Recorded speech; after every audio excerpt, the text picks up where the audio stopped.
Ratchan l'a vu. Je m'appelle Tokusa. C'était trop bon, merci.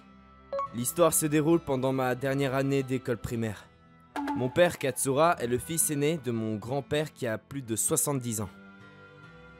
Il travaillait dans la sidérurgie jusqu'à mes 10 ans et il était encore plein d'énergie.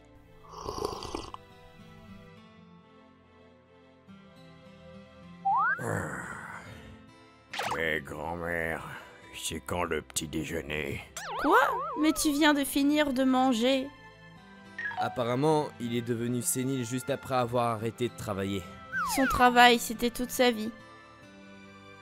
Récemment, il paraissait un peu vide, passant ses journées à regarder la télé ou dehors. J'aimerais bien qu'il s'intéresse à autre chose. Je me demande si grand-père va bien. J'espère qu'il ne m'a pas oublié. En voyant mon grand-père dans cet état, je me rappelle avoir ressenti un sentiment d'impuissance. Un jour, Je pars travailler. à ce soir, Bonne journée. l'incident s'est produit alors que je vivais chez mes grands-parents. Oh, j'ai failli oublier. Toku, notre voisine Akane, nous a donné des pastèques. Tu veux que je t'en coupe une tranche? Ok, oui, bien sûr. Et grand-père? Quoi? Du melon? Ouais, j'en veux. Mais non, grand-père, c'est de la pastèque. Pastèque? C'est quoi ça? Oh, t'en fais pas, tu vas t'en souvenir en mangeant. Ok, attends une seconde. Oh là là, l'état de grand-père empire. Y a rien qu'on puisse faire. Bonjour. Hein? Bonjour monsieur, comment puis-je vous aider? Est-ce que le propriétaire de cette maison est là?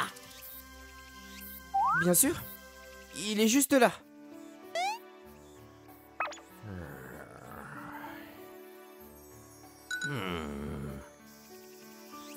Bonjour monsieur, vous êtes le propriétaire de ce bel endroit? Oui, mais qui êtes-vous? Content que vous demandiez, je travaille dans les antiquités, principalement chez Edo Yaki. Mon nom est Akamatsu. Ah, vous voulez dire comme les gâteaux d'Orayaki? Edo Yaki! T'as compris le vieux? Les poteries de la période Edo. J'ai un ami qui est maître potier. Et il veut répandre partout la beauté des objets de la période Edo. Je vois. Donc je suis là pour vous montrer ces objets. Ce gars a l'air louche, c'est pas un arnaqueur? Qu'est-ce que je peux vous montrer maintenant? Voyons voir. Ah, voilà. Qu'en pensez-vous? Quoi? Ça a l'air bon marché. Le prix de cette merveille est de à peine 4000 €. Quoi? Mais c'est super cher!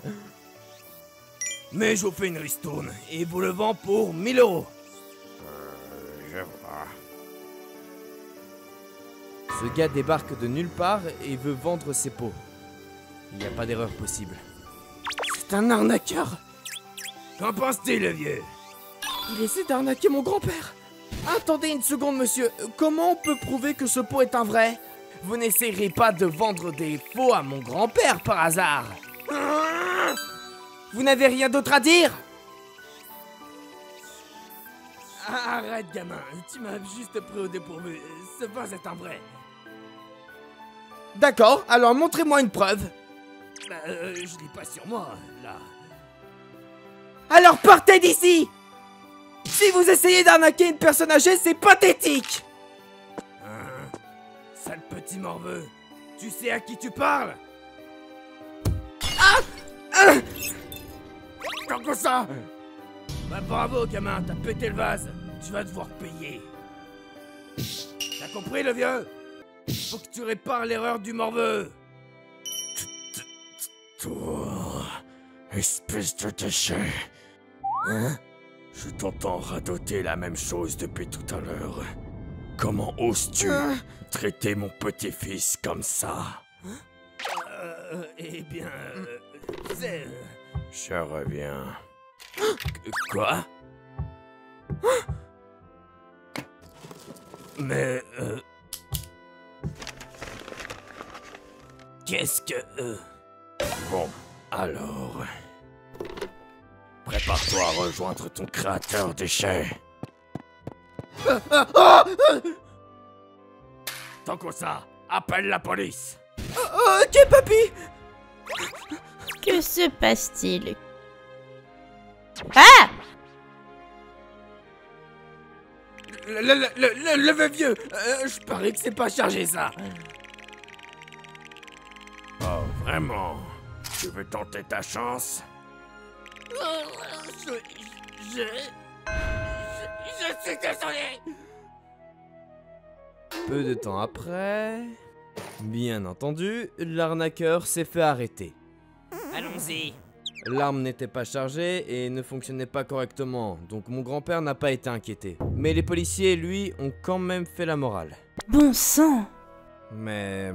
Je suis désolé d'avoir causé du tort. Mes plus sincères excuses. depuis ce jour, Papy a changé. Eh ben... Il est redevenu énergétique comme avant. Depuis ce jour... Enfin terminé. Grâce à ce qu'il a appris par le passé, il construit des œuvres d'art. Il est devenu connu sur internet, et encore aujourd'hui, il fait un tabac. Et le plus étonnant, c'est que... Chérie, t'as mangé quoi hier? Des nouilles et des concombres. Wow! Papy n'est plus sénile et est même agile d'esprit. Dans tous les cas, Papy, pourquoi t'avais une arme? Hein? Je l'ai eue pendant la guerre, et à la fin, au lieu de la rendre au gouvernement, j'ai décidé de la garder. Oh, vraiment? J'ai été toutes ces années avec lui, mais je l'ignorais. Oh. Je me demande si c'est à ce moment qu'il a eu un déclic. Quand il a eu à me protéger, peut-être que quelque chose de son passé est soudain revenu. Papy a dû vivre des choses assez dures. Dans le cas contraire, comment pourrait-il avoir l'air si déterminé, si guerrier à 70 ans? Même si on devient sénile, quelqu'un qui vit des choses dures a tendance à avoir un esprit solide. Chaque été, je me rappelle de cet incident.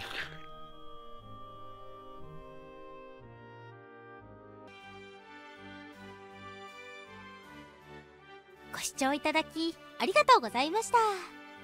言い方がきつかったりすると、いくら正論やその人を気遣った言葉を言われていたとしてもムッとしてしまうものです。でも言われているうちが花と言いましょうか。その人のことが心配だから注意深く見てくれてるんですもんね。何より言う側だって勇気がいりますし、手遅れになる前に早期発見できてよかったです。皆さんはどう感じましたか？コメント欄に書いていただけると嬉しいです。また少しでもいい話だなぁと思った方、チャンネル登録と高評価をお願いいたします。